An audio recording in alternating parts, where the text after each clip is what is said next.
ಎಲ್ಲರಿಗೂ ನಮಸ್ಕಾರಗಳು. ನಾನು ಸಾವಿತ್ರಿ ಅಂತ. ಪ್ರಥಮ PUC ಕನ್ನಡ ವಿಷಯ ರಾಗಿ ಮುದ್ದೆ ಎನ್ನುವ ಪಾಠದ ಪ್ರಶ್ನೋತ್ತರಗಳನ್ನು ನಿಮ್ಮ ಮುಂದೆ ಪ್ರಸ್ತುತಪಡಿಸುತ್ತಿದ್ದೇನೆ. ಇದು ವಿದ್ಯಾರ್ಥಿಗಳ ಇಚ್ಛೆಯ ಮೇರೆಗೆ ಅಂತಂದ 1 ಅಂಕ ಮತ್ತು 2 ಅಂಕದ ಪ್ರಶ್ನೆಗಳು. 1ನೇ ಅಂಕದ ಪ್ರಶ್ನೆ, ಗ್ರಾಮದ ಅಧಿದೇವತೆ ಯಾರು ಅಂತ. ಗ್ರಾಮದ ಅಧಿದೇವತೆ ನಾಗಮ್ಮ ಅಂತ. ಪ್ರಶ್ನೆ 2, ಕಣ್ಣುಗಳಲ್ಲಿ ಯಾವುದರ ಸಾಲು ಚಿತ್ರಗಳು ಮೂಡಿ ಬಂದವು ಅಂತ. ಕಣ್ಣುಗಳಲ್ಲಿ ರಾಗಿ ಮುದ್ದೆಯ ಸಾಲು ಚಿತ್ರಗಳು ಮೂಡಿ ಬಂದವು ಅಂತ. 3ನೇದು, ಹೋಟೆಲಿನಲ್ಲಿ ಕರಿಯ ಏನು ಕೆಲಸ ಮಾಡುತ್ತಿದ್ದ.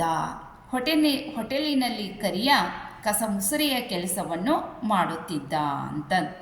4ನೇ ಪ್ರಶ್ನೆ, ಊರಿನ ನೀರು ಎಲ್ಲಿ ನೆಲೆ ನಿಂತಿತ್ತು. ಊರಿನ ನೀರು ಪಾತಾಳದಲ್ಲಿ ನೆಲೆ ನಿಂತಿತ್ತು ಅಂತಂದು ಬರೀರಿ ಮಕ್ಕಳ. 5ನೇ ಪ್ರಶ್ನೆ, ನೀರಿಗಾಗಿ ಕರಿಯ ಏನನ್ನು ತರುತ್ತಿದ್ದ. ನೀರಿಗಾಗಿ ಕರಿಯ ದೊಡ್ಡ ಬಾಣಿಯನ್ನು ತರುತ್ತಿದ್ದ. 6, ಬಡ ಮಕ್ಕಳ ಪಾಲಿಗೆ ಚಾಕ್ಲೇಟ್ ಯಾವುದು. ಬಡ ಮಕ್ಕಳ ಪಾಲಿಗೆ ಚಾಕ್ಲೇಟ್ ಸೀಕು ಅಂತ. ರಾಗಿಗೆ 7ನೇ ಪ್ರಶ್ನೆ, ರಾಗಿಗೆ ಎಷ್ಟು ಸಾವಿರ ವರ್ಷಗಳ ಇತಿಹಾಸವಿದೆ. ರಾಗಿಗೆ 4000 ವರ್ಷಗಳ ಇತಿಹಾಸವಿದೆ. 8ನೇ ಪ್ರಶ್ನೆ, ರಾಗಿಯಲ್ಲಿನ ಸ್ವಲ್ಪವೇ ಬಿಡುಗಡೆಯಾಗುವಂತಹ ಅಂಶ ಯಾವುದು ಅಂತ. ರಾಗಿಯಲ್ಲಿ ಸ್ವಲ್ಪವೇ ಬಿಡುಗಡೆಯಾಗುವಂತಹ ಅಂಶ ಪ್ರತ್ಯಾಮ್ಲೀಯ ಅಂತಂದು ಬರೀರಿ ಮಕ್ಕಳ. ಅಕ್ಕಿ ಗೋಧಿಗೆ ಹೋಲಿಸಿದರೆ ರಾಗಿ ಎಷ್ಟು ಪಟ್ಟು ಹೆಚ್ಚು ಪೌಷ್ಟಿಕಾಂಶವನ್ನು ಹೊಂದಿದೆ. ಅಕ್ಕಿ ಮತ್ತು ರಾಗಿ ಹೋಲಿಸಿದರೆ ಇದು ರಾಗಿ 8 ಪಟ್ಟು ಹೆಚ್ಚು ಪೌಷ್ಟಿಕಾಂಶವನ್ನು ಹೊಂದಿದೆ ಅಂತ ಬರೀರಿ ಮಕ್ಕಳ. ಡಾಕ್ಟರ್ CH ಲಕ್ಷ್ಮಣ್ಣಯ್ಯನವರು ತಮ್ಮ ಪತ್ನಿಗೆ ಹೇಳಿಕೊಂಡ ಕೊನೆಯ ಆಸೆ ಯಾವುದು. ನೋಡಿ, ಡಾಕ್ಟರ್ CH ಲಕ್ಷ್ಮಣ್ಣಯ್ಯನವರು ಕೊನೆಯ ಆಸೆ ಏನಾಗಿತ್ತು ಅಂದರೆ, ನನ್ನ ಅಂತ್ಯ ಸಂಸ್ಕಾರಕ್ಕೆ ಮುಂಚೆ ನನ್ನ ದೇಹದ ಮೇಲೆ ಒಂದು ಹಿಡಿ ರಾಗಿ ಸುರಿಯಿರಿ ಅನ್ನುವಂತಹ ಕೊನೆಯ ಆಸೆ ಅವರದಾಗಿತ್ತು ಅಂತ. ಇದು 1 ಅಂಕದ ಮುಕ್ತಾಯ ಆಯಿತು. ಇನ್ನು 2 ಅಂಕದ ಪ್ರಶ್ನೆಗಳು. ಲೇಖಕರು ಹಾಗೂ ಅವರ ಅಣ್ಣನ ನಾಲಿಗೆಯ ಮೇಲೆ ನೀರೂರಲು ಕಾರಣವೇನು.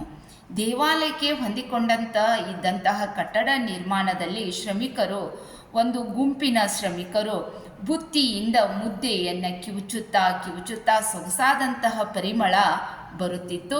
ಅವರು ತುತ್ತು ಮುರಿದು ತಿನ್ನುವಂತಹ ಸಂದರ್ಭ, ಅಂದರೆ ತುತ್ತು ಮುರಿದು ಆ ತುತ್ತನ್ನು ನುಂಗುವಂತಹದ್ದು, ಅದರ ಸುವಾಸನೆ ಅಣ್ಣನ ನಾಲಿಗೆಯ ಮೇಲೆ ನೀರೂರಿತ್ತು ಅಂತಂದು ಬರೀರಿ.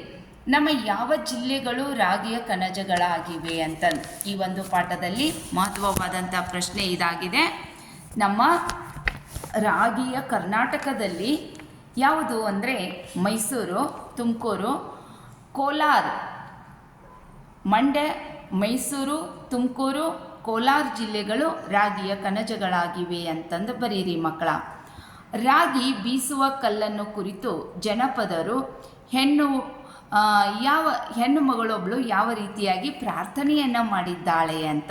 ನೋಡಿ, ರಾಗಿ ಬೀಸುವ ಕಲ್ಲನ್ನು ಕುರಿತು ಜನಪದ ಹೆಣ್ಣು ಮಗಳು ಯಾವ ರೀತಿಯಾಗಿ ಪ್ರಾರ್ಥನೆಯನ್ನು ಮಾಡಿದ್ದಾಳೆ ಅಂತಂದರೆ, ರಾಗಿ ಬೀಸುವ ಕಲ್ಲನ್ನು ಕುರಿತು ಈ ರೀತಿ ಹೇಳ್ತಾ ಇದ್ದಾಳೆ. ಏನಂತ ಹೇಳ್ತಾ ಇದ್ದಾಳೆ? ರಾಗಿ ಬೀಸುವ ಕಲ್ಲನ್ನು ಕುರಿತು, ಕಲ್ಲಮ್ಮ ಮಾತಾಯಿ ಮೆಲ್ಲಮ್ಮ ರಾಗಿಯ ಜಲ್ಲ ಜಲ್ಲನೆ ಉದರಮ್ಮ.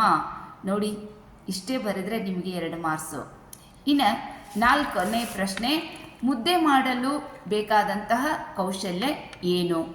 ಮುದ್ದೆ ಮಾಡಲು ಬೇಕಾದಂತಹ ಕೌಶಲ್ಯ ಗಂಟಾಗದಂತೆ ಪೆಡಸಾಗದಂತೆ ಹಬೆಯಾಡುವ ಮುದ್ದೆಯನ್ನು ಕೈ ಒದ್ದೆ ಮಾಡಿಕೊಂಡು ಉಂಡೆಗಟ್ಟುವುದೇ ಒಂದು ದೊಡ್ಡ ಕೌಶಲ್ಯ. ಲೇಖಕರು ಪ್ರಕಾರ ದುಡಿದ ಜನಕ್ಕೆ ಯಾವ ರೀತಿಯ ಮುದ್ದೆ ಇರಬೇಕು ಅಂತ. ದುಡಿಯುವ ಜನಕ್ಕೆ ಯಾವ ರೀತಿಯ ಮುದ್ದೆ ಇರಬೇಕು ಅಂತ.